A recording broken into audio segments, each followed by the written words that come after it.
The wind off Pamlico Sound came in low that morning, the way it always came in low in early June salt and pine, and the faint diesel breath of a fishing harbor, still half asleep at 5 o'clock. Cora Brennan stood on the splintered planks of the public dock at Hatteras Village, with her father's canvas sea bag slung over one shoulder and $10 folded twice in the front pocket of her jeans. She was 22 years old. She had no home. She had no family who would take her in. She had no savings that belonged to her. And in about 90 minutes on a county clerk's stamp pad in Manteo, she was going to spend that $10 on an abandoned United States Coast Guard life-saving station that nobody else in the world had wanted for 66 years. She did not know yet what was hidden in the signal room at the top of the tower. She did not know yet that behind a bolted iron flag locker on a small wooden shelf that no living person had touched since the last day of September in 1958, there was a leather-bound logbook, a canvas pouch, heavy with gold, and a sealed letter from a man who had stood his last watch on that island when Cora's father was 8 years old. She did not know that what was waiting on that shelf would change her life. She only knew the wind. She only knew the smell of the harbor. She only knew the weight of the sea bag on her shoulder and the way her father's brass ship's clock wrapped in his wool sweater inside the bag ticked against her hip with every step she took. If a story like this means something to you, take a moment now and subscribe to the channel. Tell us in the comments where in the country you are watching from. We love seeing how far these stories travel, and the men who watch them are often the ones who have stood watches of their own. Now let us begin. Cora Brennan had grown up on the water the way other children grew up on pavement, without thinking about it, without knowing there was any other way to grow up. She was born in a small shingled cottage on the sound side of Hatteras Island, the younger of two daughters of a commercial fisherman named Fergus Brennan, who had run a 36-foot trawler called the Maureen B out of Hatteras Harbor from 1989 until the morning he died. Her mother, a quiet school teacher named Maureen, had taught third grade at Cape Hatteras Elementary for 11 years before she had been killed in a single-vehicle accident on Highway 12 during a nor'easter in February of 2008, when Cora was 6 years old and her older sister Aileen was 9. She had taught Cora when Cora was 10 years old how to keep a ledger, how to write the date in the left column, the species in the second column, the pounds in the third, the price per pound in the fourth, the total in the fifth, the running balance in the sixth. Cora had kept her own practice ledger for 2 years, sitting at the kitchen table beside Nora on the evenings when Fergus was still out on the water, and the kitchen smelled of bread and lamp oil, and the brass polish Nora used on Cormac's old fishing knife every Sunday after church. The practice had taught Cora something more fundamental than bookkeeping. It had taught her that a fishing family survived not by catching the most fish, but by knowing precisely what the fish they caught were worth. Nora Brennan died at home in the kitchen on a Tuesday afternoon in January of 2015. A stroke. She was 68 years old. Fergus had found her when he came in from the harbor at 4:30 in the afternoon. The green ledger had been open on the table beside her. The last entry, written in Nora's careful, even hand earlier that morning, had been 12 pounds of flounder at $4.80 per pound sold to the Hatteras Fish House. Total $57.60. Running balance $14,211.47. Fergus had kept the green ledger on the kitchen shelf for the rest of his life. He had not written in it. He had not closed it. He had simply kept it there, the way a man keeps something on a shelf that he is not ready to put away. Cora was 13 when her grandmother died. She had stood at the back of the small Methodist church in Buxton on the day of the funeral in a black dress that had belonged to her sister Eileen the year before, and she had watched the men of the Hatteras fishing community file past the casket in their khakis and their white pressed shirts and their salt-stained ball caps held at their sides. She had counted them as they passed. She did not know why she was counting them. She had counted 47 men. Her father had stood at the front of the church beside the casket and had not spoken during the service and had not cried. After the burial in the small cemetery behind the church where her mother was also buried, Fergus had put his cap back on and had walked Cora and Eileen to the truck and had said very quietly, looking at neither of them, but at the gravel road in front of the truck, that there was bait to rig at the dock and a tide to make at 4 o'clock the next morning. Eileen had not understood. Aileen had been 16 and had wanted to sit in the cottage all weekend with the curtains drawn. Cora had understood. Cora had been 13 and had understood that her father was telling her in the only way he knew how to tell her that the work was the way through the grief. The work was not the opposite of grief. The work was the boat that carried you across. She had ridden out with him at 4:30 the next morning.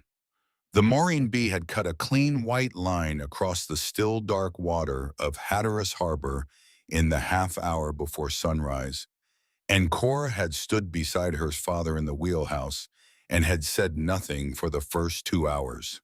She had been 13. She had not known yet that she was learning. By the time Cora was 6, she could coil a dock line properly. The flat spiral, not the figure eight, because Fergus had opinions about figure eights that he expressed by silently uncoiling a figure eight and recoiling it as a flat spiral without looking at whoever had done it wrong, which was a method of correction more devastating than any words he could have used.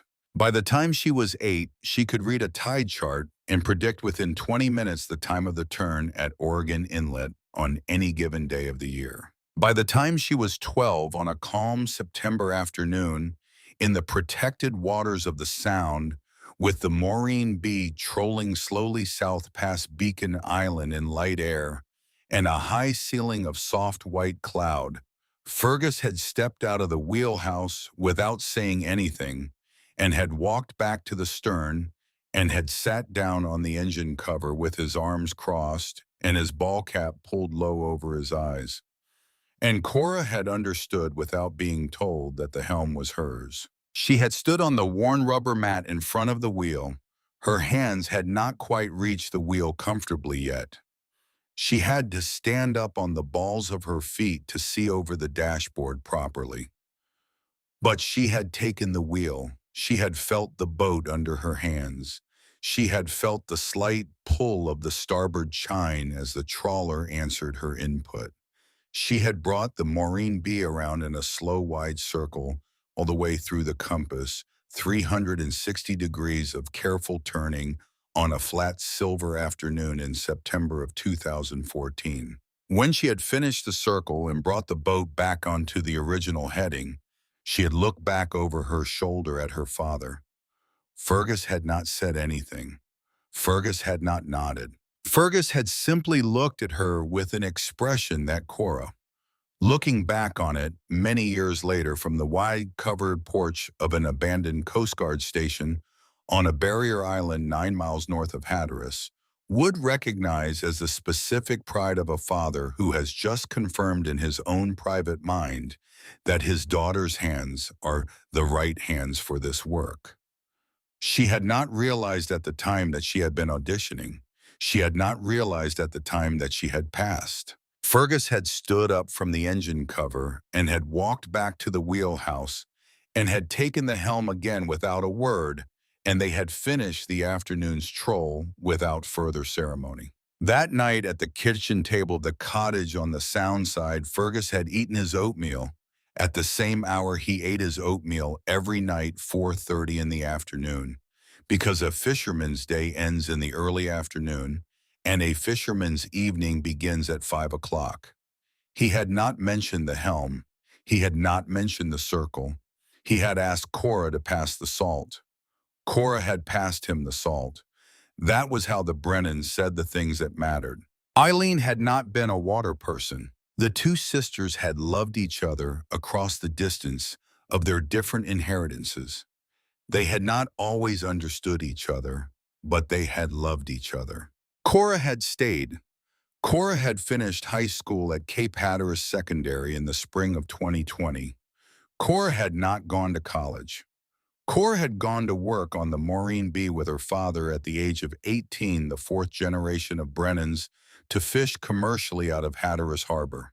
The 4 years she had spent on the Maureen B with her father had been the best 4 years of her life. She would not have said so at the time because at the time they had mostly felt like work. Cold mornings, long hours, the sour diesel smell of the engine compartment in August, the ache in her shoulders from hauling the haulback roller for 10 hours straight on a flounder run. The particular boredom of a slow afternoon trolling for king mackerel in a flat calm when the fish were not biting and the radio was playing the same country station out of Norfolk that it had played since 1994. But looking back from 22 and homeless on a public dock in Hatteras Village, Cora understood that those 4 years had been the years in which her father had been for the first time in their long, quiet relationship, not her parent, but her partner. She had met every expectation, every morning, for 4 years.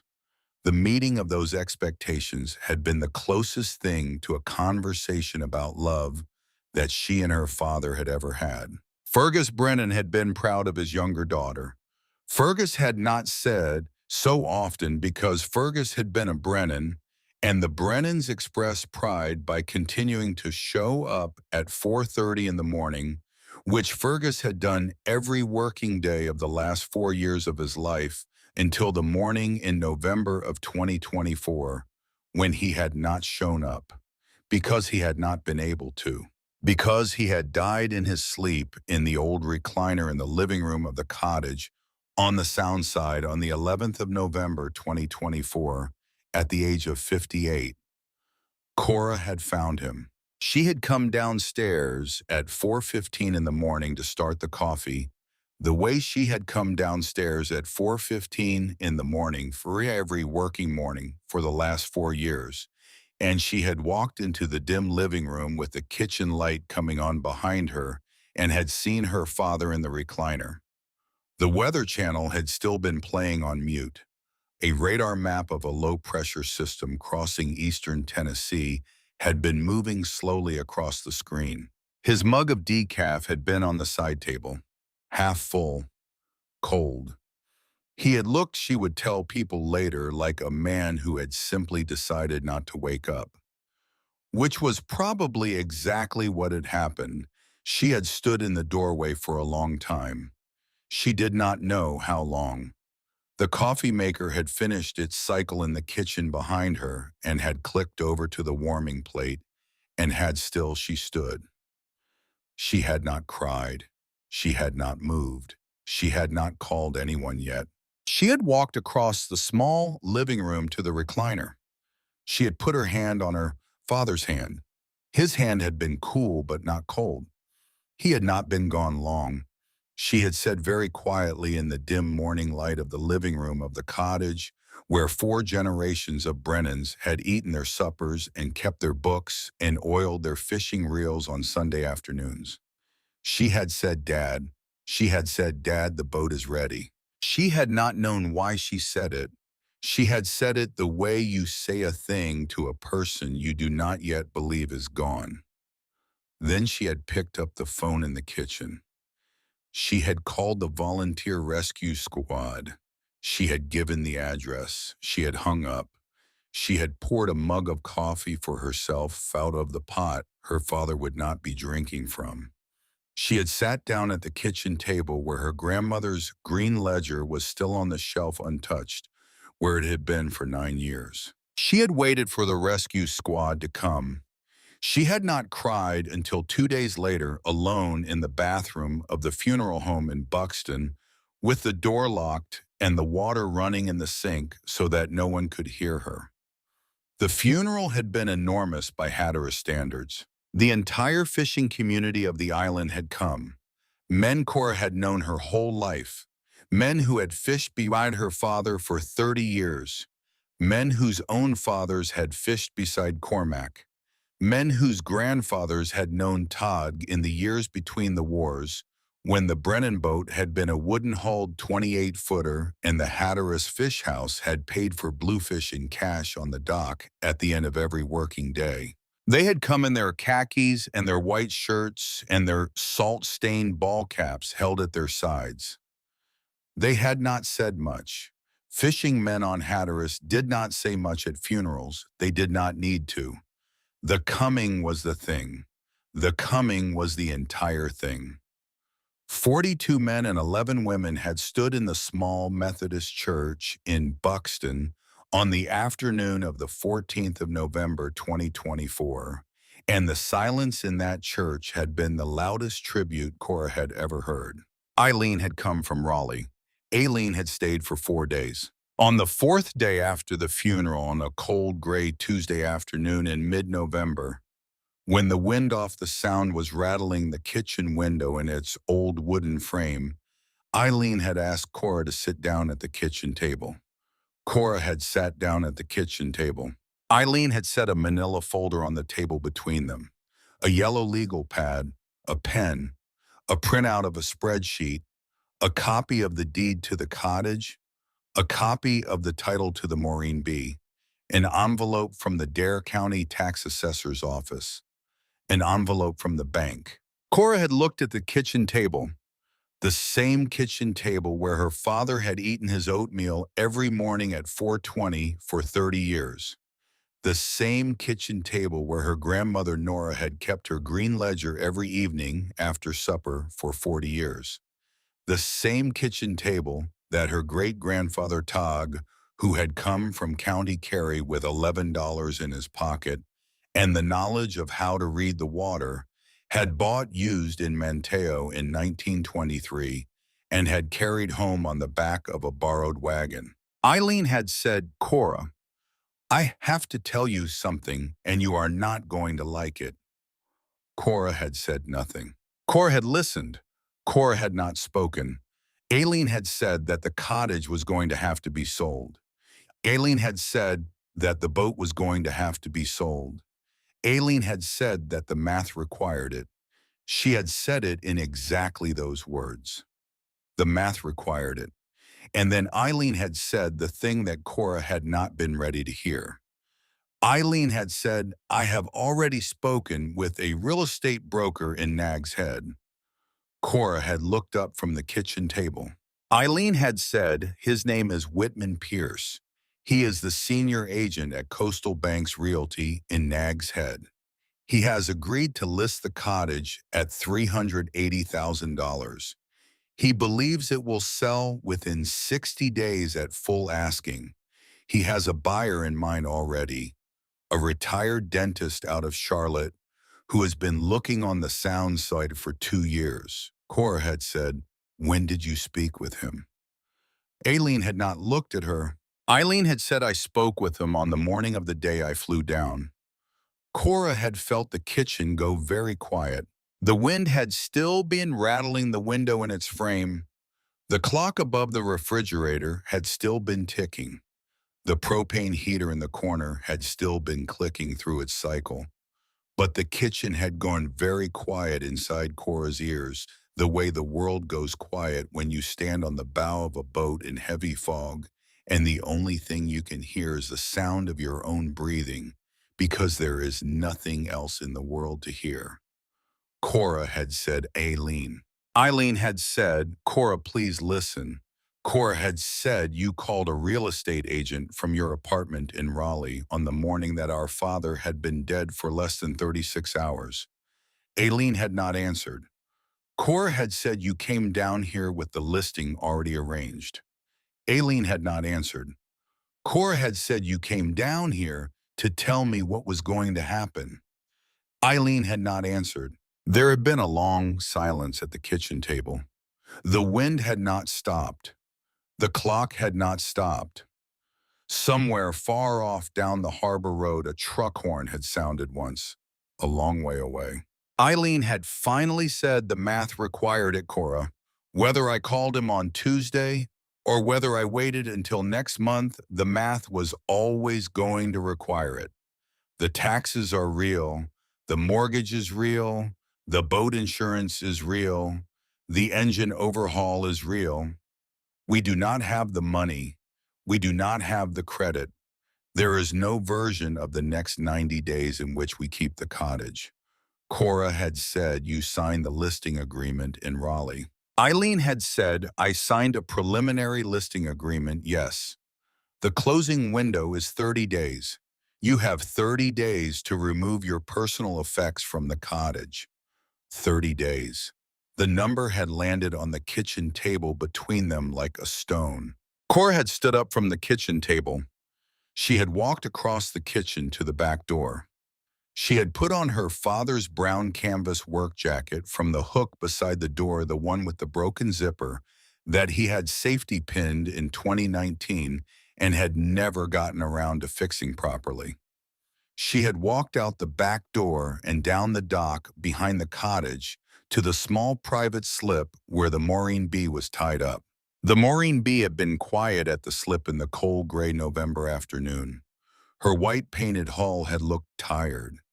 Her wooden cap rail had been weathered to a soft pewter gray. Her name, Maureen B., in faded black block letters on the transom, had been the name of Cora's mother, who had been dead for 16 years that February. Cora had stood on the dock beside the boat for 40 minutes. She had not cried. She had not made any sound at all.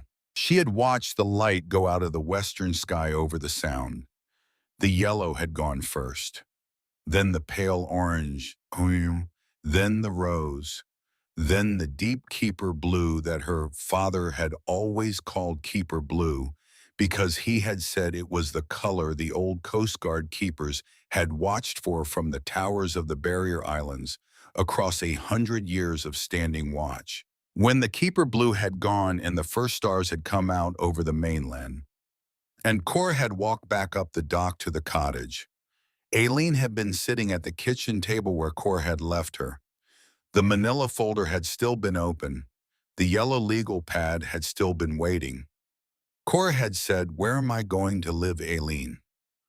Aileen had said, "You can stay with me in Raleigh until you figure something out."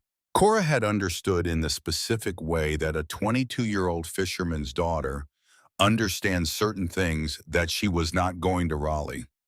Cora had never been to Raleigh. Cora had spent her entire life on a 30-mile barrier island where the ocean was on one side and the sound was on the other, and the sky was the whole ceiling, and the nearest Walmart was a 2-hour drive across a bridge. Raleigh was not a place that was going to hold her. Cora had said all right.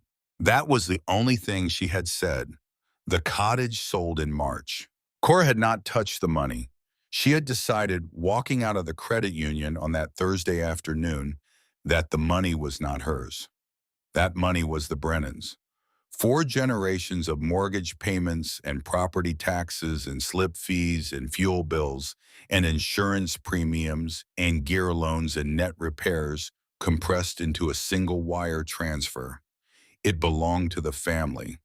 It did not belong to Cora. Cora was going to hold that money. She was going to hold it the way Nora had taught her to hold the green ledger, with both hands, quietly, without spending it, until she understood what the family would have wanted her to do with it. She would understand eventually, but not yet. The Maureen B sold in April. Cora had asked him on the morning he came back to take delivery whether he intended to rename the boat. Hollis Tunnel had taken off his cap. He had run his hand through his hair, which had been gray on the sides. He had looked at the transom of the Maureen B for a long moment. He had said, "No, ma'am, I would not rename a Brennan boat. That is your mother's name on that transom, is it not?" Cora had said, "Yes, sir, it is." Hollis had said, "I have a Maureen too. My wife of 26 years. I do not believe in renaming a boat. A boat carries her name out into deep water. You change the name and you cut the line. Cora had said thank you. Hollis had put his cap back on. He had said your daddy was a good man, miss. I never met him, but I have known captains who knew him. They all said the same thing. Fergus Brennan was a man who showed up. Cora had stood on the public dock at Hatteras Harbor on the morning of the 3rd of April, 2025, and had watched Hollis Tunnel ease the Maureen B out of the slip for the last time. The diesel had idled cleanly. The hull had cut a slow, careful line through the no-wake zone of the inner harbor. Cora had watched the stern of her father's boat and her grandfather's boat and her great-grandfather's old fishing trade carried forward into a new century of work grow smaller across the harbor until the Maureen B had rounded the eastern jetty and was gone. She had stood on the dock for a long time after the boat was out of sight. She had not cried. She had thought, instead of her father standing in the stern of the Maureen B on a calm September afternoon in 2014, with his arms crossed and his ball cap pulled low, watching his 12-year-old daughter take the helm for the first time. She had thought of his face, the expression that had been on his face, the pride he had not spoken aloud. She had carried that expression with her in the back of her mind every working day of the 4 years that had followed. She was going to keep carrying it. She did not yet know where. She moved into a rented room above the Hatteras Village Fish House in the second week of April. The room was $400 a month. It had a single window that looked out over the cleaning tables and the ice bin and the back loading dock of the fish house. It had a twin bed with a sagging mattress. It had a small electric hot plate and a mini refrigerator and a tiny bathroom with a stand-up shower stall whose floor had been patched with marine epoxy in 2003 and never since. It had no heat. The ceiling fan did not work. The smell of fish came up through the floor every morning at 5 and stayed in the room until 11. It was the only place in Hatteras Village she could afford. She took a job in the same fish house mending nets and trotline gear for $14 an hour. The work was steady. The hours were long. Her hands ached in the evening from the constant pulling of the heavy braided line through the mesh. She slept in her father's wool sweater on the cold nights, the brass ship's clock ticking on the windowsill beside her bed, the canvas sea bag with his ball cap and his folding knife, and his 15 years of tide tables stowed under the bed. She kept the wire transfer untouched in her savings account. She did not call her sister. Her sister did not call her. The Keeper Blue came in over the sound every evening at sunset. Cora watched it from the small window of the rented room above the fish house the way her father had watched it from the wheelhouse of the Maureen B, the way his father Cormac had watched it from the wheelhouse of the wooden-hulled 28-footer that had come before the Maureen B, the way his father Todd had watched it from the cold gray water off the cliffs of County Kerry on the last evening before he had left Ireland in the spring of 1921 and had crossed an ocean to a barrier island he had never seen. 4 generations of Brennans had watched the Keeper Blue come in. Cora was the 5th. She did not yet know that there had been a 6th man in a different uniform watching the same color in the same hour from the top of a square wooden tower on a barrier island 9 miles north for 17 years between 1941 and 1958, and that he had left her something on a small wooden shelf behind a bolted iron locker that she had not yet found. She did not yet know that the 6th man's life was about to reach across 66 years and put its quiet hand on her shoulder. She only knew the Keeper Blue. She only knew the smell of the fish house. She only knew the weight of her father's brass clock on the windowsill ticking through the long, quiet evenings of an April she had not expected to spend alone. She only knew that something in her was waiting. She did not yet know what. The listing came up on a Tuesday evening in the third week of May.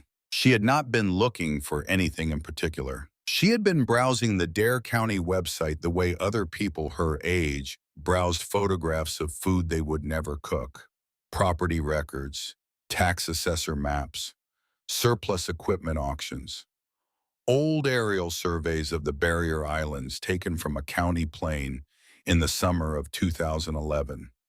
She had been browsing because the cottage was gone and the boat was gone, and the only thing she had left of the island her father had taught her to read was the geography of it, and the geography of it was free to look at on a county website.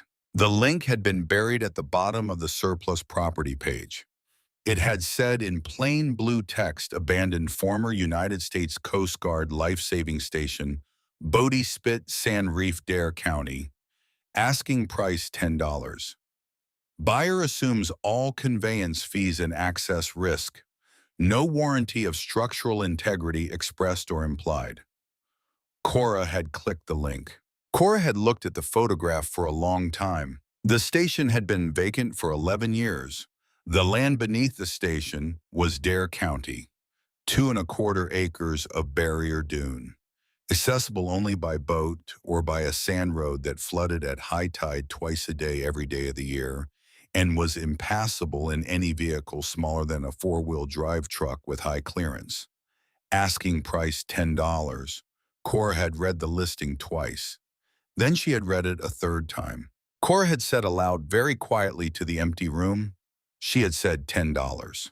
The next morning before her shift at the fish house, she had called the Dare County clerk's office in Manteo from the payphone outside the fish house dock. The payphone had been one of 3 payphones still in operation on Hatteras Island in the spring of 2025. Cora had used it because her cell service in the rented room was unreliable, and she had not wanted to make this particular phone call from a cell phone with a weak signal. The clerk had answered on the third ring. Cora had said, "Mrs. Halligan, my name is Cora Brennan. I am calling about a surplus property listed on the county website. The old Coast Guard life-saving station on Bodie Spit Sand Reef." Mrs. Halligan had said nothing for a moment. Then she had said, "Brennan. Are you Fergus Brennan's youngest?" Cora had said, "Yes, ma'am." Mrs. Halligan had said, "I was very sorry to hear about your daddy in November. I sent a card. I do not know if Aileen brought it back to the cottage with the rest of them." Cora had said, "I do not know either, ma'am. I have not seen the cards." Mrs. Halligan had said, "Well, he was a good man." Now, the station. The asking price is $10, and you are required to be present in person at this office to sign the deed of conveyance and to pay the recording fee. The recording fee is $42.50. Cora had said, "Can I bring a cashier's check, Mrs. Halligan?" Mrs. Halligan had said, "You can bring a personal check, Miss Brennan. Your name on it is good in this office." Cora had said, "Thank you, Mrs. Halligan." Mrs. Halligan had said, "Do you want to know what happens after the deed is recorded?" Cora had said, "Yes, ma'am, please." Mrs. Halligan had said, "After the deed is recorded, that station is yours. The county will not maintain it. The county will not insure it. The county will not patrol it. The state will not insure it. The federal government has no remaining interest in the structure. You will be the sole owner of a 114-year-old wood frame Coast Guard station on a barrier island that is accessible only by skiff, and your liability for that station and its grounds will begin at the moment my stamp leaves the deed." Cora had said, "Yes, ma'am." Mrs. Halligan had said, "Do you understand that?" Cora had said, "Yes, ma'am, I do." Mrs. Halligan had said very quietly, "When can you come up to Manteo?" Cora had said, "I can come up Saturday morning, ma'am." Mrs. Halligan had said, "I will be in the office at 9. She had hung up the phone. Cora had stood at the payphone outside the fish house dock for another half a minute, the receiver still in her hand, the dial tone humming quietly in her ear. The morning had been overcast. A southwest wind had been moving the small craft on their lines in the harbor. Somewhere across the harbor, a marine diesel had been firing, for the first time a single dry cough, and then a steady rumble as a boat got ready to go out for the morning's troll. Cora had put the receiver back in the cradle. She had walked to her shift. She had not told anyone what she was about to do. She drove up to Manteo on the Saturday morning in the fish house manager's borrowed pickup truck. The drive was about an hour and 40 minutes north on Highway 12 across Pea Island, across the long bridge over Oregon Inlet, north through Nags Head and Kill Devil Hills, and Kitty Hawk west across the Croatan Sound, into the small old town of Manteo on the eastern shore of Roanoke Island. Mrs. Halligan was waiting in the clerk's office. She was 63 years old. She wore reading glasses on a thin silver chain around her neck.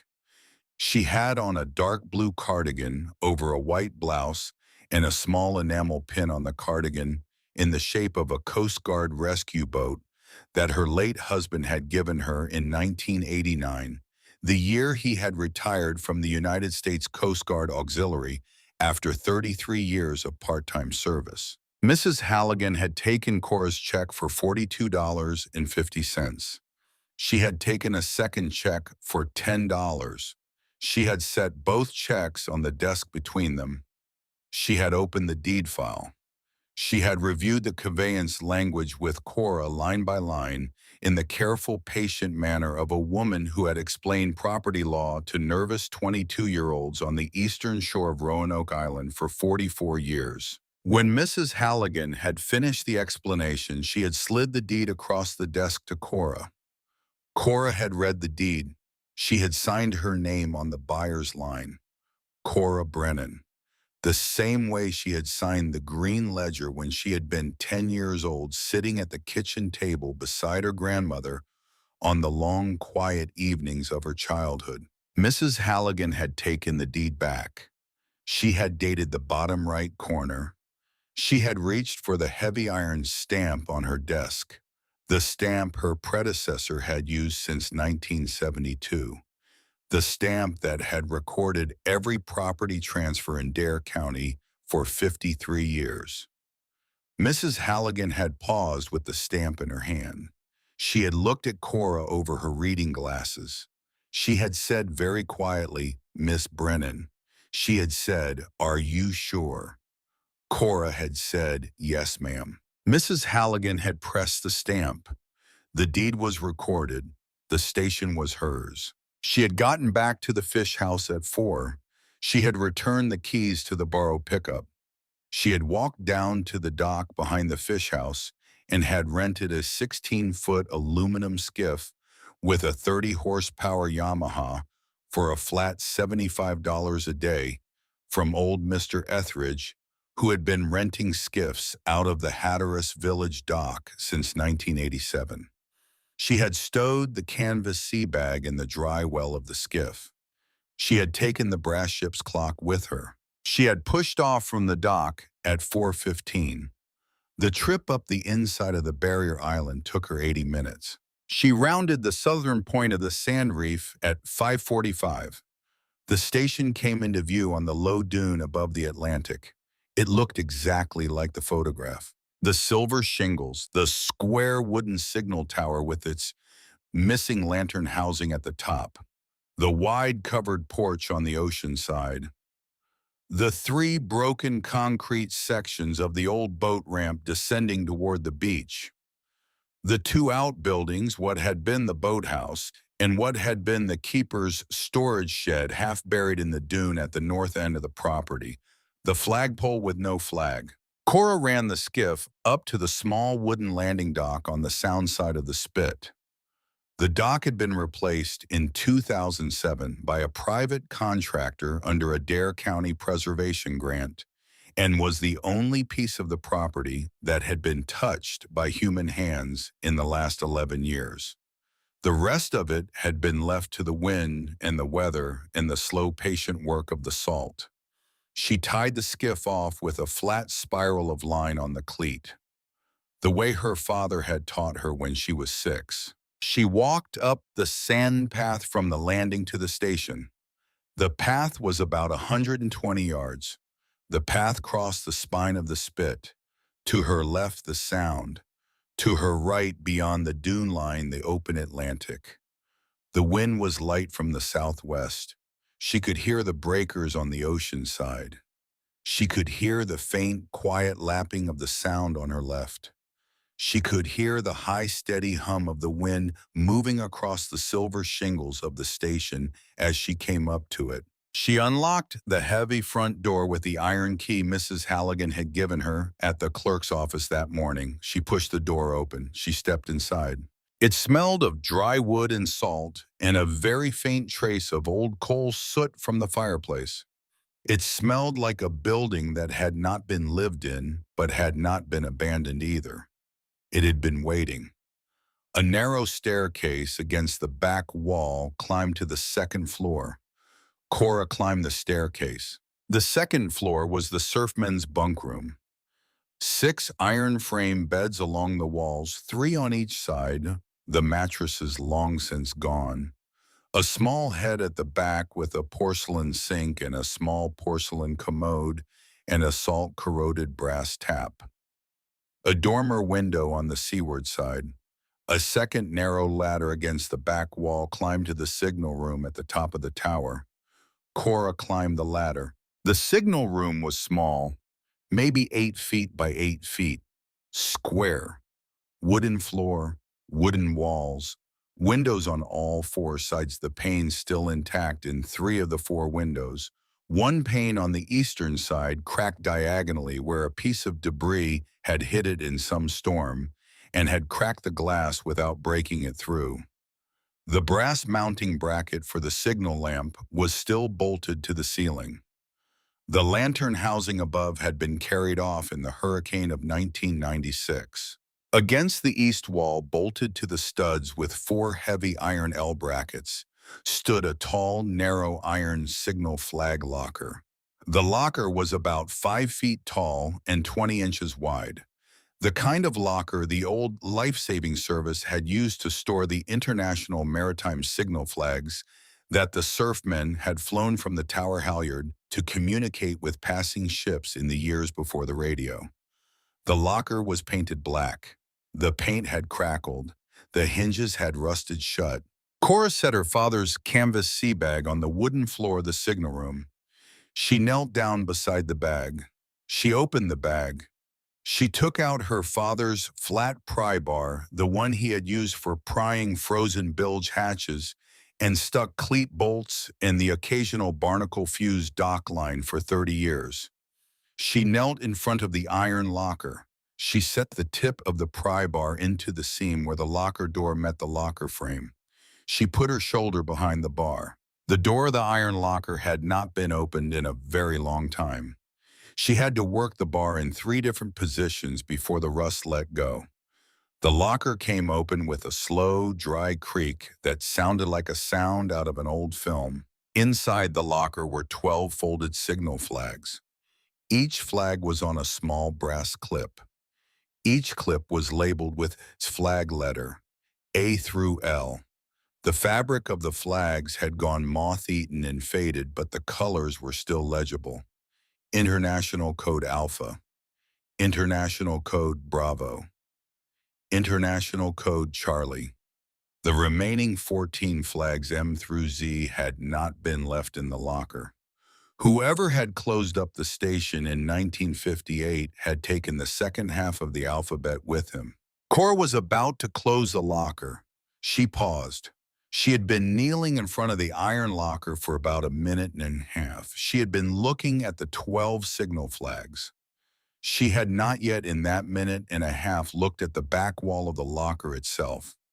She looked now.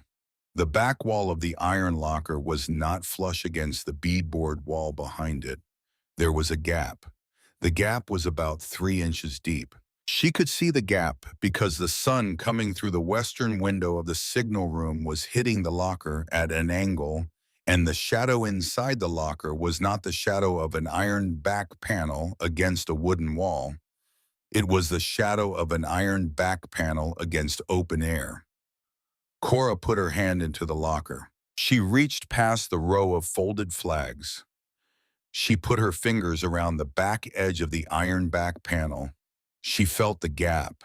She slid her hand into the gap into the space between the back of the locker and the beadboard wall behind it, and her fingertips touched something that was not iron and was not wood. It was a small wooden shelf. The shelf had been mounted to the wall studs behind the locker. It was about 4 inches deep and 12 inches wide. It was completely invisible from the front of the locker. It could only be accessed by reaching past the signal flags and into the gap behind the back panel. There were 3 objects on the shelf. She lifted the first object out carefully, a leather-bound logbook, heavy, cool to the touch. The leather cover had been treated with neat's foot oil at some point in the last century and had aged to a dark, even brown without cracking. The corners were brass-cornered. The spine was hand-stitched. She lifted the second object, a canvas pouch, about the size of a large grapefruit, tied at the top with a length of dark wax twine. Heavy, heavier than she had expected. It made a small, soft clinking sound when she lifted it. She knew the moment she lifted it what was in the pouch. She did not yet know how much of it. She did not yet know what year. She lifted the third object, a folded letter, heavy cream paper hand-folded, sealed at the open edge with a small flat blob of black tar. The tar had hardened. The paper had yellowed only slightly along the folds. There was no other object on the shelf. Cora carried all 3 objects down the ladder through the bunk room, down the narrow staircase to the heavy wooden table in the old crew quarters at the ground floor. She set the 3 objects on the table in the morning light coming through the narrow seaward windows. She sat down on the bench beside the table. She placed her hands flat on the wood on either side of the 3 objects. She breathed for a moment, then she opened the logbook first. The first page bore the official seal of the United States Life-Saving Service and the handwritten date, June 14, 1911. The handwriting was a tight, even copperplate. The first entry recorded the commissioning of the station and the names of the original keeper and crew. 8 surfmen, 1 keeper. The signal flag inventory complete from A to Z. The boat inventory. The line inventory. The lamp oil inventory. The coal allowance for the first winter. Cora turned the pages slowly. She turned to the last entry. The last entry was dated the 30th of September, 1958. The handwriting was different from the early pages. The handwriting was a careful, slightly forward-slanted hand, the kind of handwriting that a man learned in a Coast Guard correspondence course in the early 1930s and kept for the rest of his life. The entry read, "Station decommissioned today per United States Coast Guard District 5 order. Final watch stood by Keeper W.R. Hennessy Bosun's Mate Chief USCG 0600 to 1800. No vessels in distress. Sea State 2. Wind northeast 8 knots. Clear. This station has saved 341 lives in 47 years of operation. I am the last keeper. Walter R. Hennessy, MC, USCG." Cora read the entry twice. Then she closed the logbook gently. Then she opened the canvas pouch. The gold spilled out onto the table. 28 coins, United States Liberty Double Eagles. $20 gold pieces. She picked one up. Heavy. The weight of it was the specific weight of 7/8 of an ounce of nearly pure gold, a weight she had felt before only once in her life when her grandmother Nora had let her hold a single gold sovereign that had belonged to Tog Brennan and that had been carried in the inside pocket of his wool coat across the Atlantic in 1921. She would learn later, looking up the coins online from the rented room above the fish house, that the 28 Liberty Double Eagles in the canvas pouch on the table in front of her were collectively worth at the May 2025 spot price for gold and the numismatic premium for circulated pre-1933 American gold approximately $58,000. She did not yet know that. She only knew the weight in her hand. She set the coin down carefully on the table beside the others. She opened the letter last. The tar seal cracked away cleanly along the fold of the cream paper. She unfolded the letter. There were 2 pages written on both sides. The handwriting was the same careful forward slanted hand of the final logbook entry. The ink was a dark blue-black that had not faded. The paper had the faint, dry smell of old cotton fiber and a trace of pipe tobacco. She read the letter slowly. She read, "To whoever finds this. My name is Walter R. Hennessy. I have served as keeper of this station from June of 1941 until today, the 30th of September, 1958. I am 51 years old. Tomorrow I will close this station and transfer to a desk posting at the Coast Guard District Office in Elizabeth City that I do not want and will not enjoy. I have kept this station through 17 years. That included the war during which we patrolled this beach for German submarines every night in all weathers, and the hurricanes of 1944 and 1954, and 341 rescues of fishermen and sailors and pleasure boaters, and 1 child on a rubber raft who had drifted 2 miles offshore from a beach in Nag's Head, and who was, when we reached him, singing a song about a whale. The gold in this pouch is what I have saved from my Coast Guard salary across 17 years. I did not trust banks after what happened to my father's savings in the panic of 1933. I hid the coins behind this signal flag locker because the locker is bolted to the wall studs with iron brackets, and no person who does not know the station intimately would think to reach behind it. The logbook belongs to the station, and I cannot bring myself to surrender it to the district office in Elizabeth City, where it will be filed in a metal cabinet and forgotten. I do not know who will find this shelf. I hope it is a person who knows the water. I hope it is a person who has stood a watch. I hope it is a person who understands that a life-saving station is not a building. A life-saving station is a promise that someone is paying attention. If you are that person, then this station is yours now. Keep the light. Walter R. Hennessy, Boatswain's Mate, Chief, United States Coast Guard, the 30th of September, 1958. Cora set the letter on the heavy wooden table. She put both hands flat on the wood on either side of the letter. She lowered her head. She cried for about 2 minutes. She cried alone in the old crew quarters of the life-saving station, with the morning sun coming through the narrow seaward windows, and the sound of the Atlantic on the beach below, and the wind moving in the silver shingles overhead. She did not apologize to anyone for the crying. There was no one to apologize to. Cora had understood, listening to the story, that crying was not the opposite of working. Crying was just a thing that happened on the way to the next job. She wiped her face with the back of her hand. She picked up the letter. She read it a second time. She read it a third time. She said aloud to the empty station, to the brick fireplace at the south end of the room, to the morning light on the worn pine floor, to the silver shingles overhead, to the man who had written the letter 66 years before her, and had sealed it with a fingernail of black tar, and had walked down the steps of the tower, and had closed the heavy front door behind him for the last time. She said, "Thank you, Chief Hennessy." She said, "I will keep the light." She rebuilt the station across the patient months of June and July and August. She slept the first nights at the station on a folding cot she had hauled across in the skiff.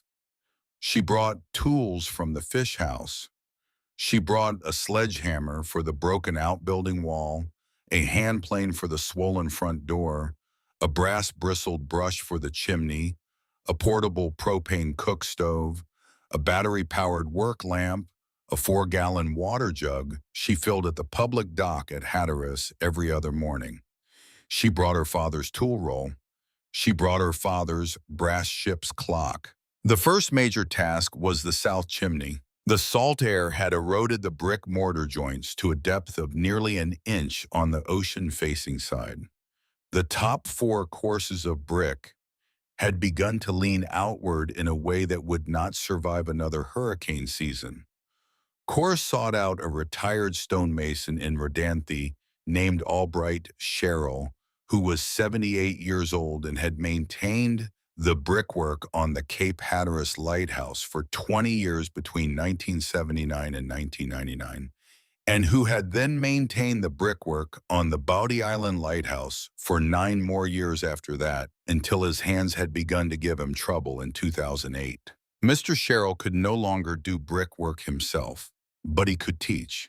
Cora drove up to Rodanthe on a Saturday morning in early July and sat at his kitchen table for 3 hours while he wrote out on a yellow legal pad, in the hand of a man who had set 10,000 bricks straight in his life, the exact specifications for a Type N Portland lime mortar mix suitable for repointing salt-eroded brick on the seaward face of an Outer Banks chimney. He had her copy down the proportions twice. He had her read them back to him. He had her draw the diagonal striking pattern of the joint finish so that he could correct her angle with a pencil stub. He gave her, as she was leaving, a salt-pitted pointing trowel that had belonged to his own father, who had been a stonemason in Bath, North Carolina in the 1930s. "Mr. Sherrill," said Miss Brennan, "he said my father gave me this trowel in 1958, the same year your station was decommissioned. I have used it for 67 years. It is time it went back to the ocean. He said I expect you to use it well." Cora repointed the south chimney across 3 weeks in late July, working from a wooden scaffold she had built against the south wall of the station out of dimensional lumber she had ferried across the Sound in 3 trips on the rented skiff. She worked in the early morning before the heat. She worked in the late afternoon when the shadow of the tower fell across the south wall. She did not rush. She mixed her mortar in small batches. She struck each joint at the diagonal Mr. Sherrill had drawn for her. By the 18th of August, she had finished the chimney. She converted the second floor of the station into a small one-room apartment. She kept the ground floor crew quarters exactly as she had found it. The heavy wooden table, the beadboard walls, the brick fireplace, the cast iron coat hooks, the 2 sound chairs at the table, and the 4 broken chairs in the corner waiting to be repaired in some future season when she had time. She placed her father's brass ship's clock on the mantel above the fireplace. The clock kept time. It still kept time. Togg's pocket sovereign she did not have. Cormac's old pocket knife she did. She set the knife on the mantel beside the clock. The logbook she placed on the heavy wooden table at the center of the room. The letter from Walter R. Hennessy she folded back along his original folds and placed inside the front cover of the logbook. She would understand eventually, but not yet. The first storm came on the night of the 19th of August. By 6 o'clock in the evening, the eye of Tropical Storm Hadley was 60 miles south-southeast of Cape Hatteras and was projected to pass within 15 miles of Bodie Spit Sand Reef at approximately 3 in the morning. Cora was alone on the island. The Coast Guard had not called her. The Coast Guard had not had a phone number for her. She had not yet, at that point in her residency on the station, registered her cell phone with the Dare County Emergency Notification System because she had not yet registered the station as a residential address. The station had no electrical service. The station had no telephone service. The station had a small marine VHF radio that Cora had brought across in the skiff in early July and had wired to a 12-volt deep-cycle marine battery she charged off a portable solar panel on the roof of the boathouse. She was listening to the Marine Vive HF at 6:15 on the evening of the 19th of August when the Coast Guard Auxiliary out of Oregon Inlet came on Channel 16 and issued the small craft advisory upgrade. She heard the upgrade. She understood what the upgrade meant. She understood that she was going to be alone on a barrier island in a tropical storm in approximately 9 hours. She went down to the landing dock. She pulled the rented skiff up the sand path with a length of 3/4-inch line she had run through the bow eye, hauling the boat 50 yards inland and tying it off to the iron ring on the foundation of the boathouse. She went into the station. She closed the storm shutters on the seaward windows. She wedged the front door tight with a length of 2x4. She brought the canvas sea bag up to the second floor and laid out her father's wool sweater and her work boots and her foul weather jacket beside the cot. She wrapped the logbook and the canvas pouch of gold and the letter from Walter R. Hennessy in 3 layers of oilcloth she had brought from the fish house and placed them in the deepest interior cavity of the brick hearth behind the iron fire dog in a place that would not flood and would not blow out and would not be reached by anything short of the complete structural failure of the south wall of the station. She brought her father's brass ship's clock down from the mantel. She wound it. She set it on the table beside the marine VHF. She sat down at the table. She waited. The first edge of the storm came in at 10 in the evening. The wind began to rise in the silver shingles overhead. The shutters began to chatter quietly in their old iron hinges. The Atlantic, which she could not see through the closed shutters, began to make a different sound. Not the steady breaker rhythm of an ordinary night. A heavier rhythm, a longer interval between the breaks, a deeper note in the underwater bass of the surf.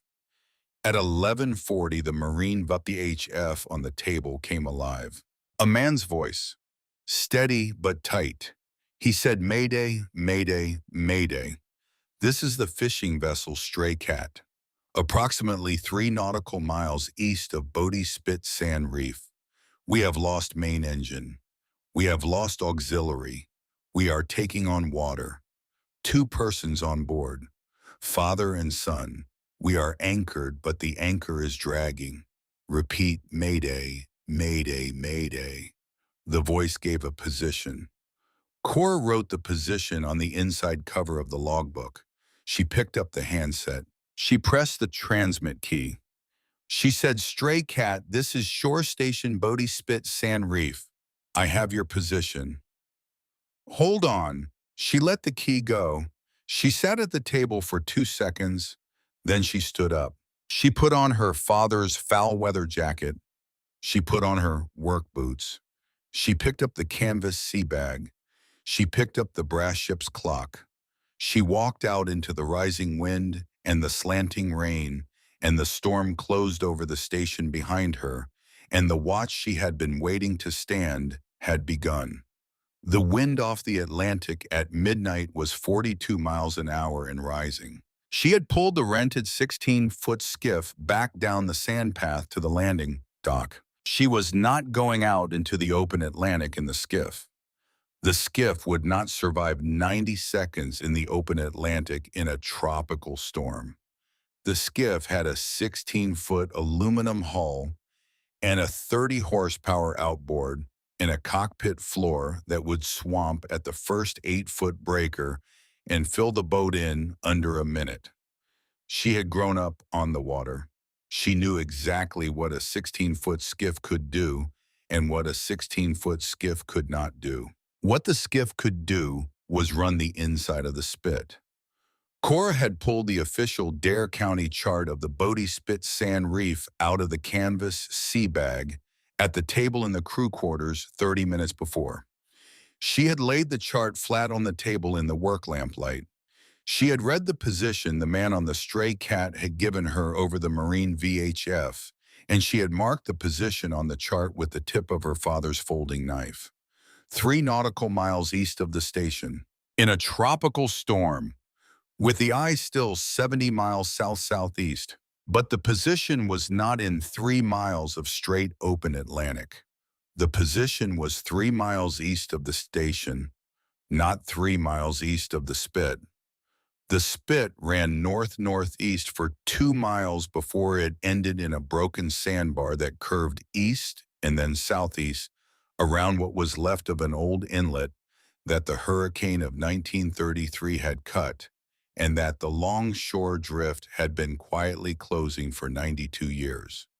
Behind the curve of the bar in the lee of the closing inlet, there was a stretch of protected water about 600 yards long at the chart marked as Brennan Cove. It was not named for her family. It was named for a different Brennan, a Coast Guard surfman, who had drowned in a rescue off this spit in March of 1923. Cora had not known that yet. She would not know it for another 4 months when she would find the surfman's name on the United States Coast Guard memorial list at the Heritage Foundation office in Elizabeth City. She could not pull the stray cat off the position, but she could see this position. She could give the position to the Coast Guard auxiliary boat out of Oregon Inlet over the Marine VHF on a stronger relay than the stray cat could put out from a swamped wheelhouse on a dragging anchor. She could be the eyes that the Coast Guard rescue vessel did not have, because the Coast Guard rescue vessel was 45 minutes out from the inlet station and would not be on scene before 1:30 at the earliest. She could stand the watch. She climbed into the skiff. She started the Yamaha. The engine fired clean on the second pull. She put the running lights on. She set the throttle to a quarter and idled out from the landing into the dark sound water. She picked up the handset of the handheld VHF. She pressed the transmit key. She said, "Stray Cat, this is Shore Station Bodie Spit Sand Reef. I have your position. I am moving to a closer relay point. Coast Guard Auxiliary out of Oregon Inlet has been notified and is en route. Stay on channel 16. Pump if you can. Do not abandon the vessel unless she is foundering. I will be back on this channel in 12 minutes. She let the key go. A different voice came back on the channel. Not the man's voice from before, a boy's voice, maybe 15. The voice said, "Copy that, Shore Station. My dad is at the bilge. I'm on the radio. The anchor is still dragging. We have rolled twice. The water in the cabin is past the second step." Cora did not let the boy's voice rest in her ear too long. She had heard her father say once on the Marine VHF on a January morning in 2019, when a charter captain out of Hatteras had radioed in with a fuel line failure off Diamond Shoals, that the worst thing you could do on a rescue radio was let the fear in the other person's voice get into your own voice. The man at the other end of the radio needed to hear on the third sentence and the fourth sentence and every sentence after that a voice that was not afraid. Even if you were afraid, especially if you were afraid. Her father had been a quiet man. He had been the steadiest voice on the Hatteras 5 HF for 30 years. Cora pressed the transmit key. She said, "Copy that. Tell your dad to keep pumping. I am 12 minutes out from a position where I can see you. The Coast Guard is 45 minutes out from the inlet. We are coming. Stay on the radio." She let the key go. She set the throttle to 3/4. The skiff lifted onto a half plane and ran north up the inside of the spit, the wake breaking white in the lee of the dune line, the wind on her port quarter, the rain coming hard against her face under the brim of her father's old wool watch cap. Cora could not see the spit beside her. The spit was a black wall against the slightly less black sky. She ran the inside line by the feel of the chop on the hull and the running lights of the channel marker buoys she could pick out at intervals through the slanting rain. She ran the 2 miles in 11 minutes. At 12:38, she came up to the broken sandbar at the north end of the spit. She throttled back. She stood up at the helm. She put the searchlight in her left hand and the throttle in her right and watched the chop shift as the dropping tide drew through the closing inlet on the slack she had calculated from her father's tide tables. The slack came at 12:41, 2 minutes ahead of her father's table. She did not stop to wonder why. She cut the skiff across the inlet at the slack. The skiff cleared the bar. The water on the seaward side of the bar was different water.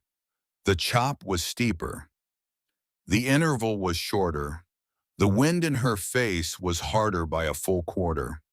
She came down off the half plane into a cautious idle and brought the bow north-northeast at a walking pace, the searchlight tracking the surface of Brennan Cove ahead of her in a long white arc through the slanting rain. She saw the stray cat at 12:46. Cora pressed the transmit key on the handheld.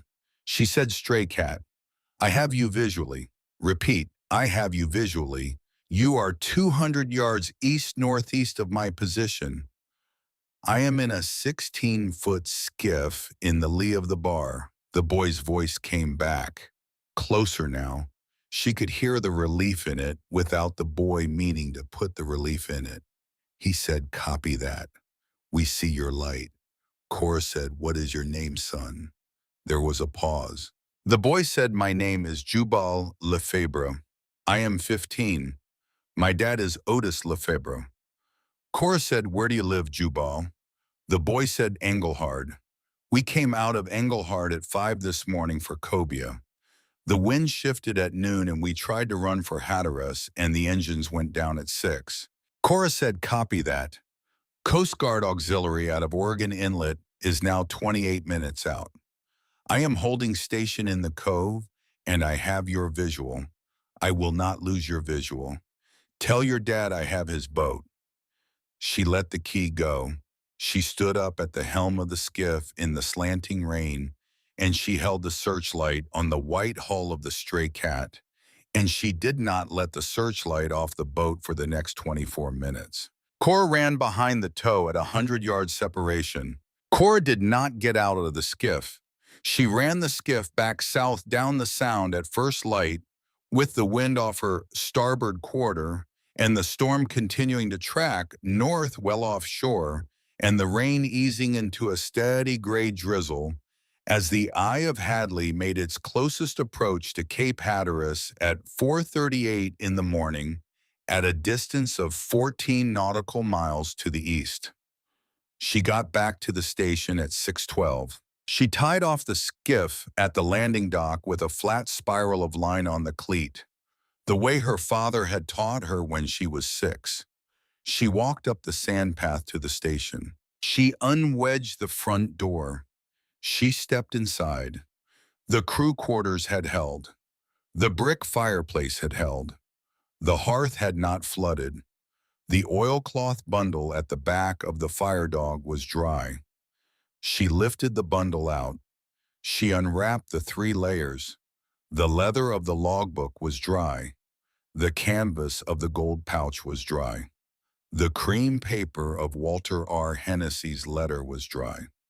She set the 3 objects back on the heavy wooden table. She sat down on the bench beside the table. She put both hands flat on the wood on either side of the 3 objects. She did not cry this time. She sat for a long time. She was 23 years old in the second week of August. She had turned 23 on the 11th, 8 days before the storm. She had not told anyone it was her birthday. She had spent the day repointing the last 6 joints at the top of the south chimney with the salt-pitted pointing trowel that Albright Sherrill had given her in Rodanthe 6 weeks before. She was 23, and she had stood her first watch. She would stand the next one too. She did not yet know what the next one would be.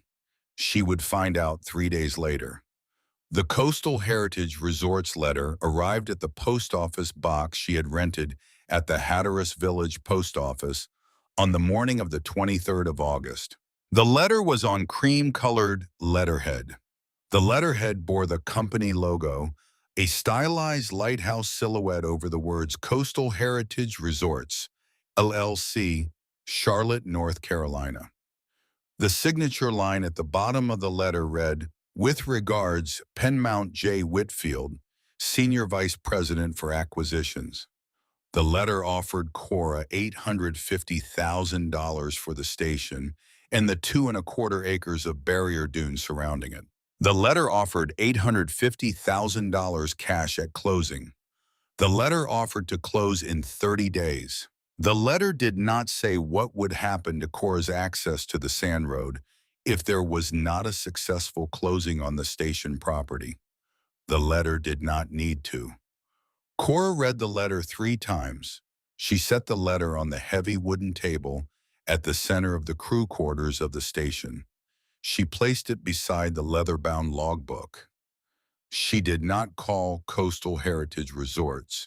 She did not call a lawyer. She did not call her sister. She sat on the wide covered porch on the ocean side of the station for the rest of that afternoon and watched the surface of the Atlantic in the slow wash of an August afternoon after a storm. She watched the long, oily roll of a swell that was still finishing its travel from the western edge of Hadley's outer windfield 3 days east. She watched a pod of bottlenose dolphins working a bait ball half a mile off the second sandbar at 4 in the afternoon. Fergus had not sold the slip. The developer had moved on the next year to a property in Manteo. Cora was 23 years old now. She was standing on the same porch where Walter R. Hennessy had stood for 17 years between 1941 and 1958. She was looking at the same Atlantic that Walter R. Hennessy had looked at for 6,422 evenings of his working life. She was looking at the same swell, the same dolphin pod, the same long, oily roll of an August afternoon. She was not going to sell the station. She did not yet know how she was going to keep the station. She was going to find out. Eileen called her on the morning of the 28th of August. Cora was at the public dock at Hatteras Village picking up her weekly fresh water and a small order of lumber she had arranged through the Buxton hardware store. The cell signal at the public dock was strong enough to take the call. Cora took the call, standing on the dock beside the borrowed pickup truck with the lumber in the bed. "Eileen," said Cora. "Aileen said I read about you." Cora did not say anything. Aileen said the Engelhard newspaper ran a story on the Lefebvre rescue. They put your name in. They identified you as the keeper of the Bodie Spit Sand Reef Station. The story has been picked up by the Outer Banks Sentinel. The Sentinel called the cottage in Raleigh yesterday. They asked me for a comment. Cora said, "What did you tell them?" Aileen said, "I told them I was proud of my sister." There was a long quiet on the line. Aileen said, "Cora, I would like to come down." Cora said the storm took the lantern housing off the back outbuilding. "I have not yet repaired the roof of the boathouse. The water tank needs replacing. I am working 2 days a week at the fish house and 3 days a week on the station." Aileen said, "I am not asking you to put me up." Aileen said, "I am asking if I can come down." Cora said, "When?" Aileen said, "This Saturday." Cora said, "All right." She let the silence sit on the line for another moment. She said, "Eileen." She said, "The skiff will be at the Hatteras Village landing at 9 in the morning." She hung up. Eileen drove down on the Saturday morning. She arrived at the Hatteras Village landing at 8:45.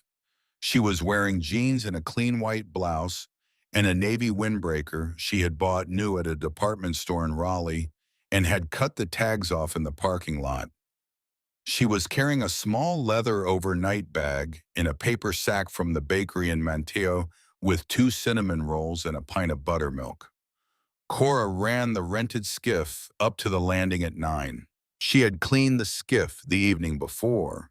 She had wiped the hull. She had coiled the lines flat.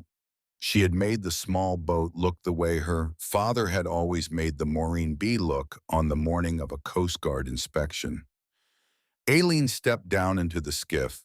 The two sisters did not embrace. Cora ran the skiff back up the inside of the spit at three-quarter throttle. The morning was clear. The sound was glassy. A southwest breeze of about 6 knots was riffling the surface of the deeper water in long parallel lines. Cora did not speak during the run. Aileen sat on the forward thwart with her hands folded in her lap and her face turned into the wind, and she did not speak either. Cora tied the skiff up at the station landing dock at 10:12. She walked Aileen up the sand path to the station. Aileen stopped halfway up the path. She stopped at the rise where the path crested the dune, and the silver shingles and the square wooden tower came into view above the line of sea oats. She stood on the path for a long moment without speaking. The wind moved her hair out of her face. She had not been on a barrier island other than Hatteras since the family had taken the small ferry across to Ocracoke in the summer of 2009, when Aileen had been 10 and Cora had been 7 the year after their mother had died. Aileen said, "Cora." She said, "I did not understand." Cora did not answer. She walked Aileen the rest of the way to the station. She showed Aileen the iron signal flag locker. She did not yet show Aileen the gap behind the locker. She took Aileen back down the ladder, through the bunk room, down the staircase to the heavy wooden table in the crew quarters. She sat Aileen down at the table. She brought out the leather-bound logbook from the shelf above the fireplace where she had kept it since June. She opened the logbook to the page for the 30th of September, 1958. She read out loud in the morning light, coming through the narrow seaward windows, the final entry of Walter R. Hennessy Bosun's Mate Chief, United States Coast Guard. When she had finished reading the entry, she closed the logbook gently. She lifted the front cover. She slid the folded letter on cream paper out from where she had kept it since June. She unfolded the letter. She read Walter R. Hennessy's letter to her sister Aileen. Aileen sat very still at the heavy wooden table while Cora read the letter. When Cora reached the line, "I hope it is a person who knows the water," Aileen put her hand to her mouth. When Cora reached the closing line, "Keep the light," Aileen lowered her hand to the table. She placed her hand flat on the wood. She did not say anything. She did not move. Cora folded the letter. She placed it back inside the front cover of the logbook. She closed the logbook. She set the logbook on the heavy wooden table. The two sisters sat at the table in the quiet of the crew quarters for a long moment. Aileen said, "Cora." Aileen said, "I sold the cottage 36 hours after Dad died because I had to." Cora did not answer yet. Aileen said, "I had a deal go bad in Raleigh in the spring of 2024, a small commercial property on Wade Avenue. I had taken a personal stake in the deal because the partners told me it was a sure close. The deal collapsed in May. I lost $94,000 of my own money. I had borrowed 60 of that against my line of credit. I had not told Dad. I had not told you. I had told no one."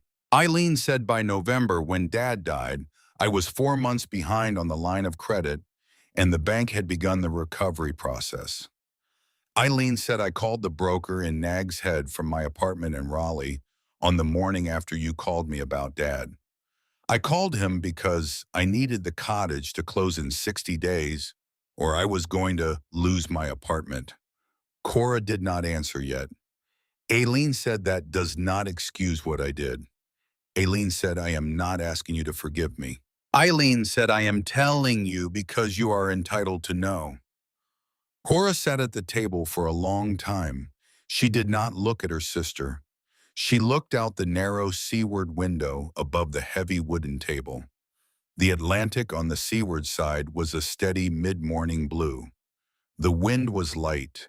The breakers on the second bar were small. A single turn was working the wave line 100 yards out. Cora said, Eileen. Cora said, did you keep your apartment? Eileen said, I kept the apartment. I paid the line of credit. I am back to current. Cora said, are you still doing commercial real estate? Aileen said, yes. Cora said, do you know how to file a National Register of Historic Places nomination?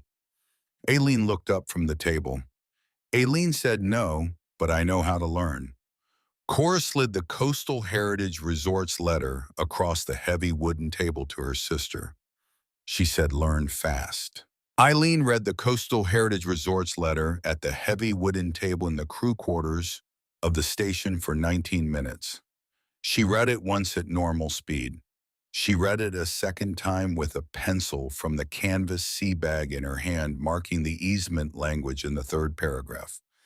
She read it a third time on the fourth paragraph, specifically where the offered $850,000 was conditioned on a closing within 30 days of the letter's date. She set the letter down.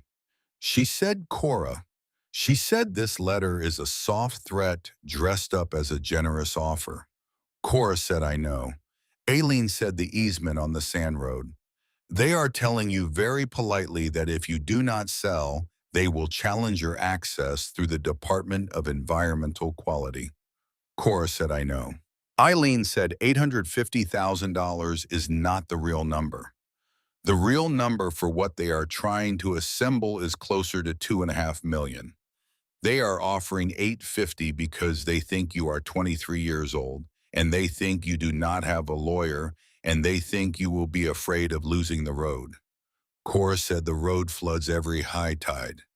I do not need the road. I have the skiff. Aileen looked at her sister across the heavy wooden table. Eileen said, Cora.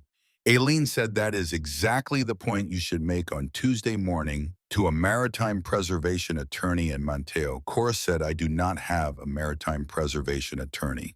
Eileen said, you do now. Her name is Eulalia Truitt. I worked across from her on a permitting case in Carteret County 18 months ago. She lost. She lost beautifully. She is 61 years old and she has been doing North Carolina coastal preservation law for 34 years, and she is the best loser I have ever met across a conference table because the cases she loses on the first round, she wins on appeal in the third round, and Coastal Heritage Resorts has not yet been put through the third round on a single one of their assemblage projects. Cora said, can you get her on the phone? Aileen said, give me an hour. Eileen got Eulalia Truitt on the phone in 53 minutes. The call took place in the signal room at the top of the tower because the signal room had the only cell signal on the property strong enough to hold a voice call for longer than 4 minutes. Eileen sat on the wooden floor of the signal room with her back against the eastern wall and her phone on speaker on her knee.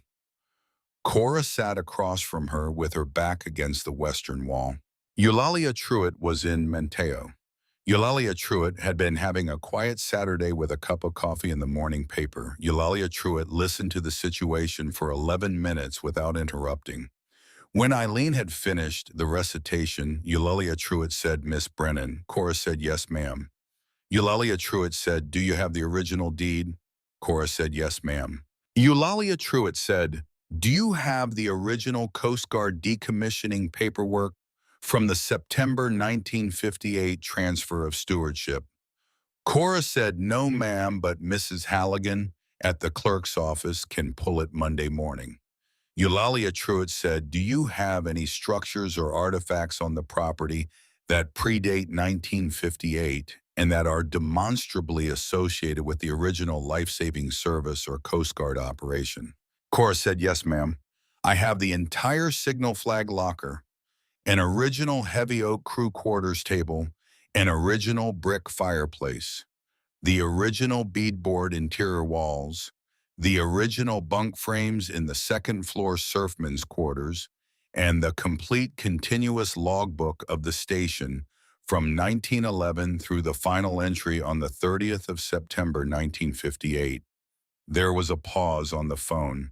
Eulalia Truitt said, "You have the logbook?" Cora said, "Yes, ma'am." Eulalia Truitt said, "The complete logbook." Cora said, "The complete logbook." 47 years, 341 rescue entries. Eulalia Truitt said, "That gives us 14 months to get you onto the Federal Register."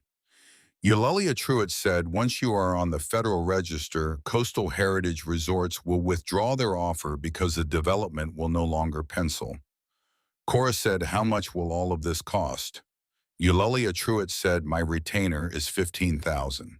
The Register nomination filings will cost another $4. Call it 20 by the time we file the federal in October." Cora said, "I have it." Eulalia Truitt said, "In the bank?" Cora said, "In the bank, from the cottage. I have not touched it since March." Eulalia Truitt said, "All right." Eulalia Truitt said, "Eileen." Aileen said, "Yes." Eulalia Truitt said, "You and your sister are going to drive up to my office on Monday morning at 10. I want every document she just listed to me on my conference table on Monday morning at 10. I want the deed, the decommissioning paperwork. Once Mrs. Halligan pulls it, the coastal heritage letter, and the logbook. I want the logbook in particular. I will start the state register filing on Tuesday afternoon." She paused. She said, "Miss Brennan," she said, "you are going to win this." Cora said, "Yes, ma'am." The list also contained one name that Cora had not expected. Eulalia Truitt had said on the way out the door that the most powerful single piece of evidence in any Maritime Historic Register nomination was the testimony of a living relative of the original keeper. She had said that the National Park Service Preservation Officer assigned to the federal nomination would assign double the documentary weight to a sworn affidavit from a direct descendant of Walter R. Hennessy.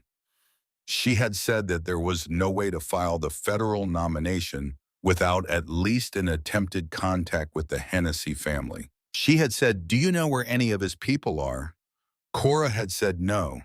Eulalia Truitt had said, "Find out." Cora found out 3 weeks later. She found out through the United States Coast Guard Heritage Foundation in Elizabeth City. The foundation maintained in a quiet office on the second floor of the old district building a genealogical registry of all surviving direct descendants of every commissioned and chief-rated Coast Guard keeper who had served in the 5th District between the founding of the Life-Saving Service in 1871 and the consolidation of the inshore stations in 1958. The Foundation Registry listed one living direct descendant of Walter R. Hennessy. The descendant was named Desmond Hennessy. He was 70 years old. He'd been born in March of 1955. He was Walter R. Hennessy's grandson. His father had been Walter R. Hennessy's only son, a Coast Guard chief warrant officer named Carter Hennessy, who had served on the Coast Guard cutter Diligence between 1962 and 1989, and had retired in 1990 and had died of complications from heart surgery in 2007. Desmond Hennessy had himself served 26 years in the United States Coast Guard, retired as a senior chief in 2003, and had been living since then in a small house on the north side of Norfolk, Virginia. Cora wrote him a letter on the 2nd of October. She wrote the letter by hand at the heavy wooden table in the crew quarters of the station, with the leather-bound logbook open beside her, at the page for the 30th of September, 1958, and her father's brass ship's clock on the mantel above the fireplace, ticking quietly in the late afternoon light. The letter was 4 paragraphs long. The letter explained who she was and how she had come to own the station and what she had found behind the iron signal flag locker on the morning of the 7th of June.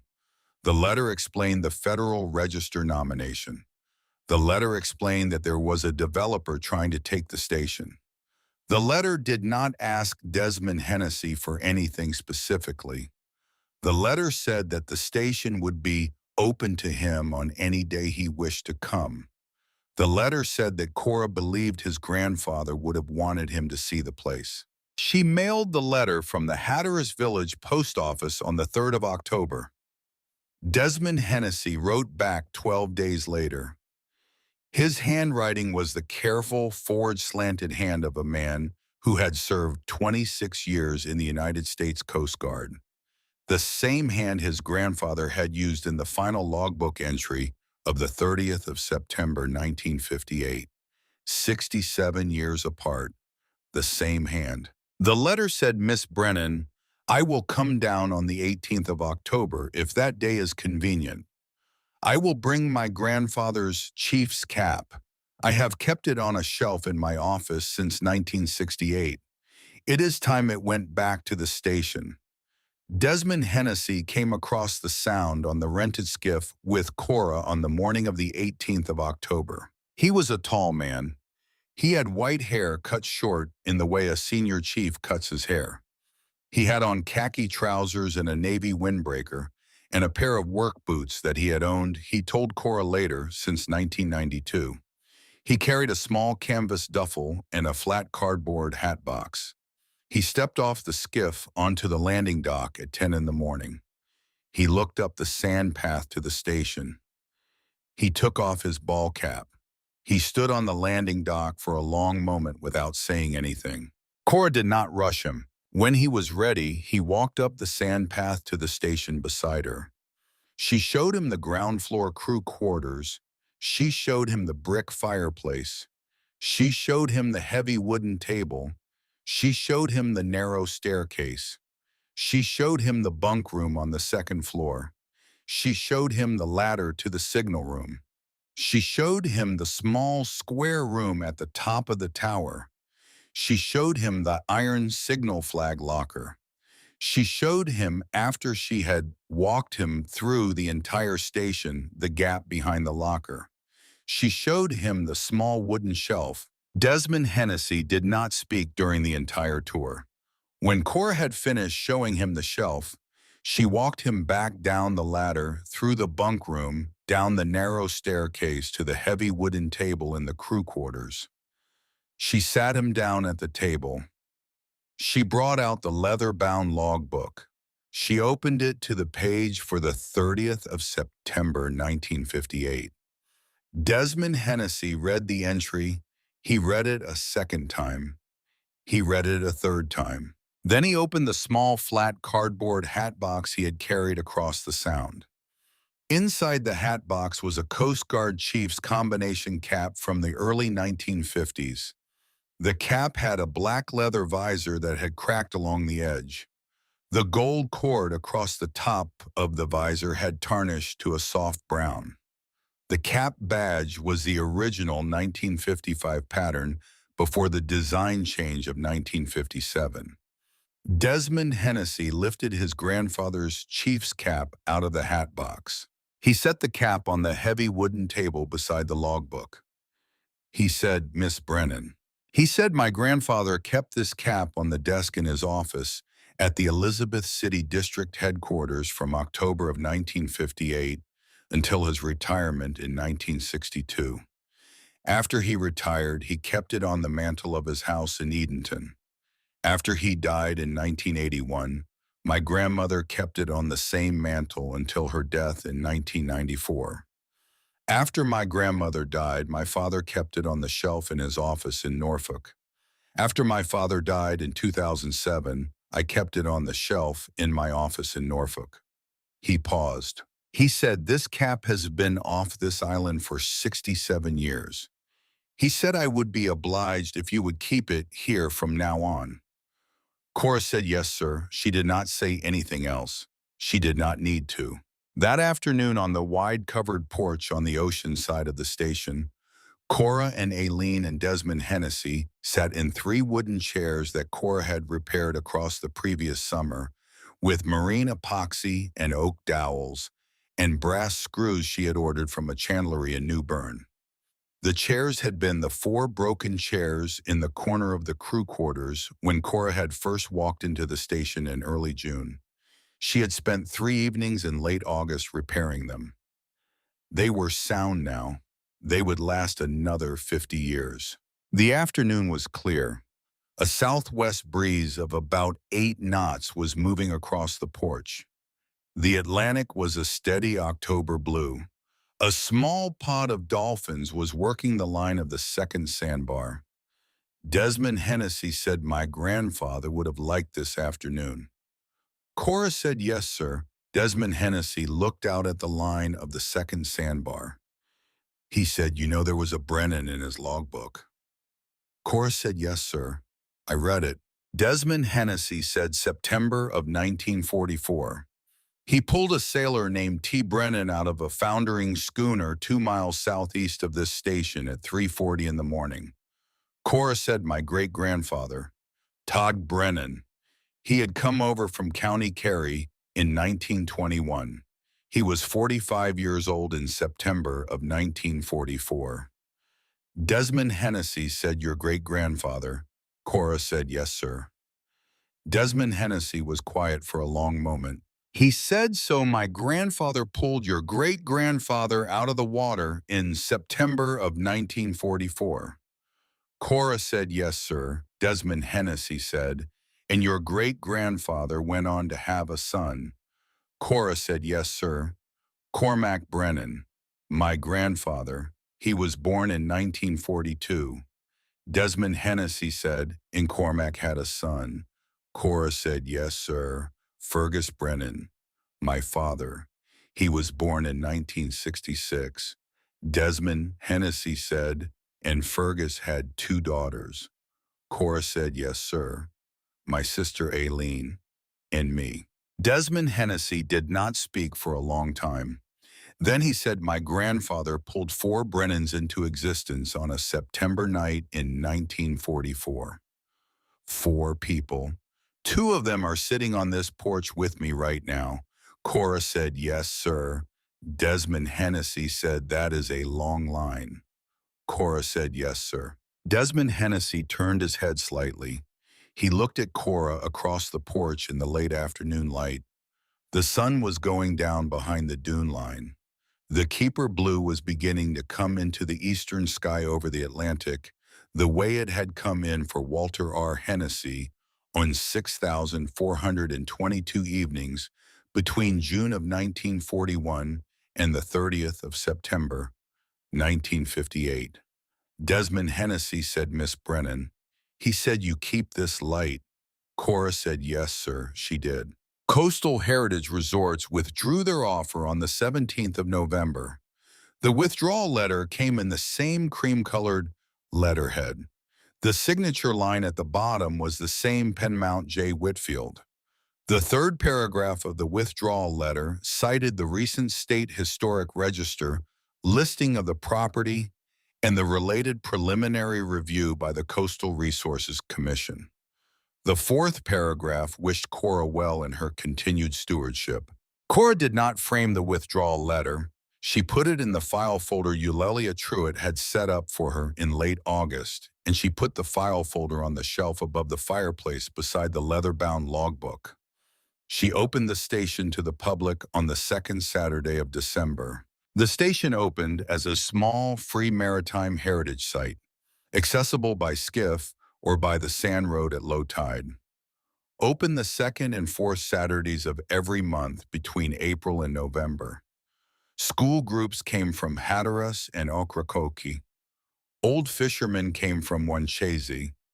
3 former Coast Guardsmen who had served at the Oregon Inlet Station in the 1970s came down on a Saturday in May. The grandson of one of Walter R. Hennessy's surfmen drove down from Norfolk in June and stood in the signal room for a long time and did not speak. Cora kept the green ledger of her grandmother Nora open on the heavy wooden table in the crew quarters, on the page Nora had last written on a Tuesday afternoon in January of 2015. She kept the chief's cap of Walter R. Hennessy on the mantel above the brick fireplace.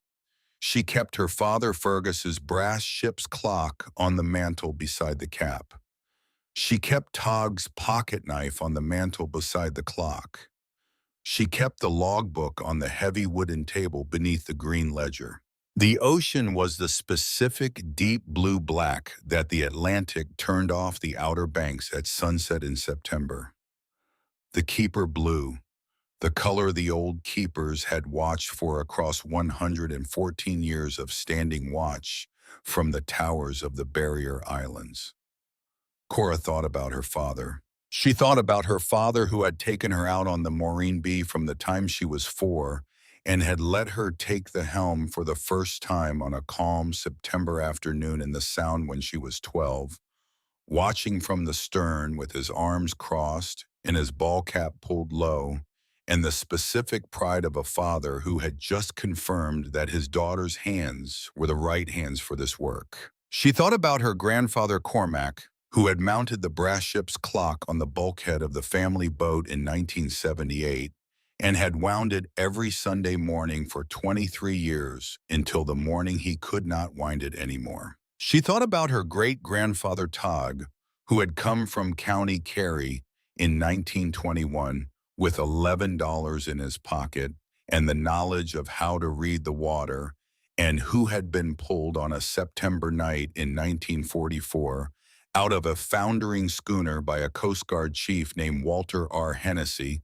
whose grandson had now sat on this porch with Cora in October of 2025 and had said, "That is a long line." She thought about her sister Eileen, who had driven down from Raleigh on the second Saturday of every month for 7 months of 2025, and who had filed the National Register nomination in October, and who had won the recreational easement modification in May of 2026 in front of the Coastal Resources Commission with the maritime preservation attorney Eulalia Truitt at her side and her own sister Cora as the lead historical witness. She thought about Walter R. Hennessy, who had stood watch on this station for 17 years and who had saved 341 human beings off the Atlantic, and who had, on the last evening of his service, sealed a logbook and a pouch of gold coins and a letter behind an iron signal flag locker on a barrier island, trusting that some person someday would reach behind the flags and find the shelf. That was the thing about the watches our fathers and our grandfathers and the men who had come before our grandfathers had kept. We did not always know when we were 4 years old, and standing on the deck of a working boat learning to coil a line, that the line was not the point. The point was the standing. The point was the being on the water at 4:30 in the morning when no one else in the world was on the water. The point was the being awake while the rest of the world was asleep. The point was the reading of a sky that had not yet decided what it was going to do. A watch was not a job. A watch was an agreement between a person and a stretch of water that the person would keep paying attention even when there was nothing to see. The old keepers had understood this. They had stood in towers on barrier islands for decades looking at an ocean that had been most nights empty and dark and indifferent. They had not stopped looking because the one night they had stopped looking would have been the one night a vessel went down within sight of the tower and there had been no one awake to see it. Our fathers had taught us this without using the word watch. They had taught us by waking us up at 4:30. They had taught us by letting us take the helm on calm afternoons in the Sound and then watching us from the stern without saying anything. They had taught us by hanging a brass clock on a bulkhead and winding it every Sunday morning for 23 years. And then years after they were gone, we climbed a ladder into a small square room at the top of a tower on a barrier island, and we reached behind an iron locker, and we found a letter from a man who had kept the same kind of watch our father had kept, and we understood finally that our father had not been teaching us to fish. Our father had been teaching us to stay awake. Cora Brennan had been 22 years old and she had been homeless, and she had had $10 to her name, and she had spent that $10 on an abandoned Coast Guard life-saving station on a barrier island off the coast of North Carolina. It was the best $10 she ever spent. If this story has stayed with you, share it with someone who needs to hear it tonight. There is somebody in your life who has stood a watch of his own and who does not know that you saw him standing it. Tell him you saw. Tell him before the keeper blue comes in again. The light is still worth keeping. We will see you on the next quiet road.